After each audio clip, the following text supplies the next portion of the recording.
Pada malam Natal, Fritz dan Mary sangat ingin membongkar kado mereka. Tiba-tiba, ada ketukan di pintu.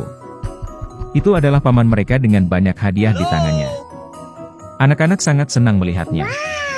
Kemudian mereka mulai membongkar kado. Mary mendapatkan boneka mewah, piring mainan, dan gaun sutra yang indah. Fritz juga mendapatkan apa yang diinginkannya, kuda yang luar biasa dan raja tikus.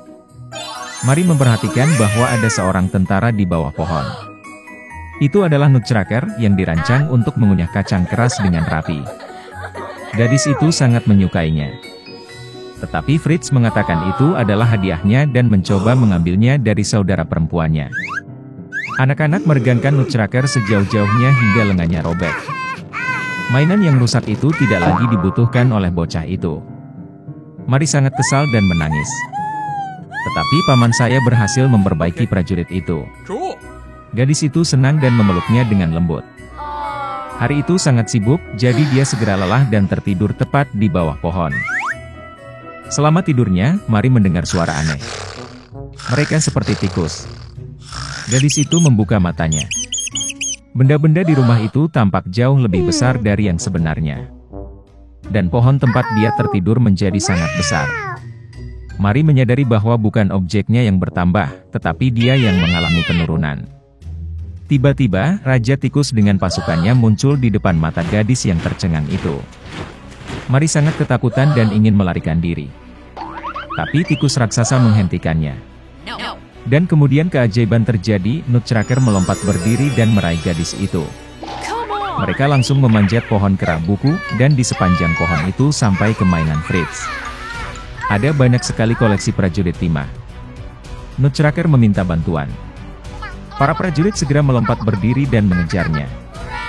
Nutcracker mengambil alih komando pasukan, dan para prajurit mulai melawan pasukan Raja Tikus.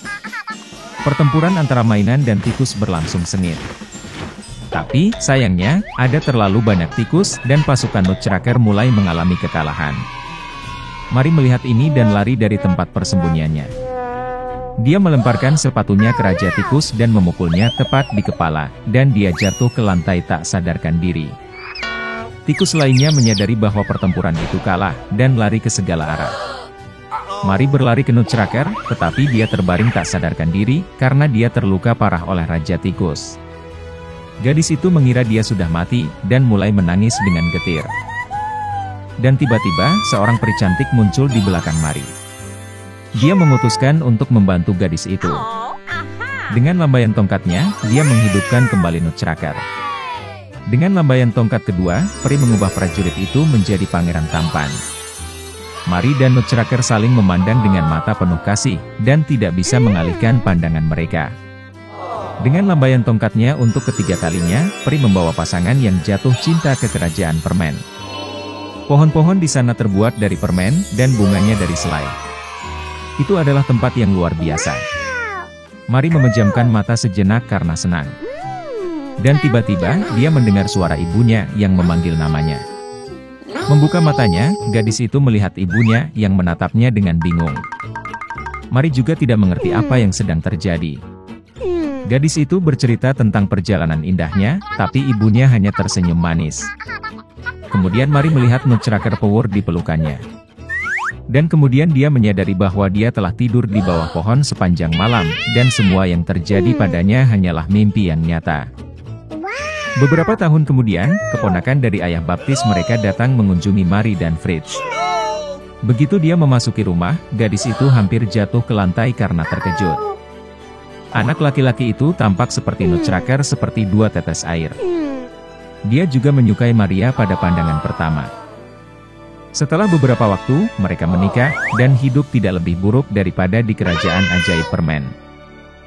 Dikejutkan oleh nasib untuk menjalani kehidupan yang sibuk, Lemuel Gulliver kembali berangkat dalam pelayaran di kapal Adventure 2 bulan setelah kembali ke rumah. Tapi begitu kapal melewati Selat Madagaskar, badai menyusulnya. Hembusan angin kencang membawa kapal ke daratan yang tidak diketahui. Ketika para pelaut melihat daratan, mereka memutuskan untuk memeriksanya dan mengumpulkan air tawar. Gulliver pergi ke pantai bersama para pelaut, dan awaknya tersebar di seluruh pulau. Tidak menemukan air, Gulliver memutuskan untuk kembali ke pantai. Tetapi begitu dia mendekati lautan, dia melihat bahwa para pelaut telah meninggalkannya.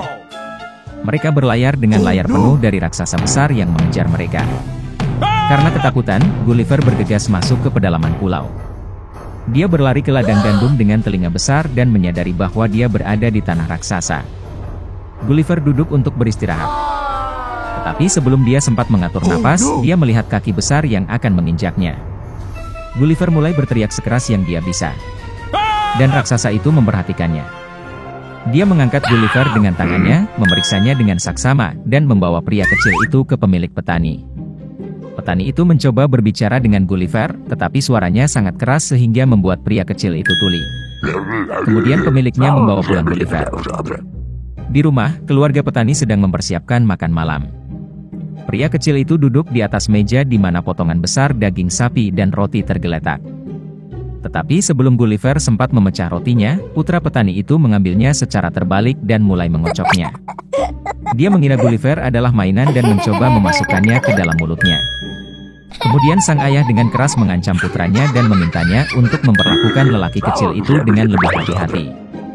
Belakangan, putri petani berusia 9 tahun itu membuatkan tempat tidur untuk Gulliver, menjahit pakaian untuknya, dan bahkan mengajarinya bahasa raksasa. Gadis itu memberi Gulliver nama Grildrik yang berarti kurcaci. Dia memanggilnya pengasuh. Gulliver membangkitkan minat yang besar di antara raksasa lainnya, jadi petani itu mulai mengajaknya ke pameran untuk mendapatkan uang. Tetapi pertunjukan yang sering dilakukan merusak kesehatan Gulliver. Kemudian petani itu dengan senang hati menjual pria kecil itu kepada ratu. Jadi Gulliver pindah ke istana dan menjadi kesayangan keluarga kerajaan. Namun, kurcaci istana, yang tidak lagi dianggap sebagai orang terkecil di kerajaan, tidak menyukai Gulliver dan menghancurkan hidupnya dengan segala cara. Suatu ketika Gulliver sedang berjalan-jalan di taman, kurcaci mulai pengecut pohon apel. Dan Gulliver harus melarikan diri dari apel raksasa yang berjatuhan. Dan pada kesempatan lain, seorang kurcaci yang gesit mendorong Gulliver ke dalam kendi besar berisi krim. Dan hanya juru masak yang masuk tepat waktu, menyelamatkan pria kecil itu dari kematian yang tak terhindarkan. Tapi bukan hanya karena si kurcaci yang membuat Gulliver mendapat masalah.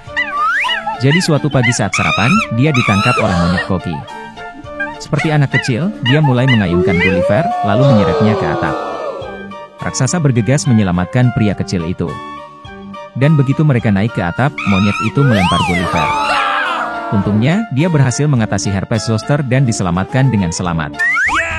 Secara umum, kehidupan Gulliver di kerajaan bahagia. Dia sering menemani ratu dalam perjalanannya.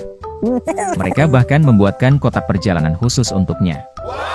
Dan suatu kali, dalam perjalanan lain seperti itu, pelayan membawa kotak berisi Gulliver ke laut agar lelaki kecil itu bisa menikmati udara segar. Tapi kemudian bayangan mulai muncul di atas kepala Gulliver. Seekor elang laut yang terbang melewati mangsa yang terlihat di dalam kotak. Dia meraih cincin ditutup peti dengan paruknya dan membawa Gulliver ke laut. Pada suatu saat, burung itu melepaskan kotak itu, dan penangkarnya menemukan dirinya di laut lepas. Gulliver nyaris tidak bisa membuka tutup atas, dia mulai berteriak dan melambaikan sapu tangannya. Akhirnya dia terlihat dari kapal dan dibantu untuk keluar. Jadi setelah semua petualangan itu, Gulliver kembali ke Inggris lagi. Untuk waktu yang lama dia tidak bisa terbiasa dengan benda dan orang dengan ukuran normal. Dan istri Gulliver, karena takut dia menjadi gila, melarang keras suaminya untuk memikirkan perjalanan.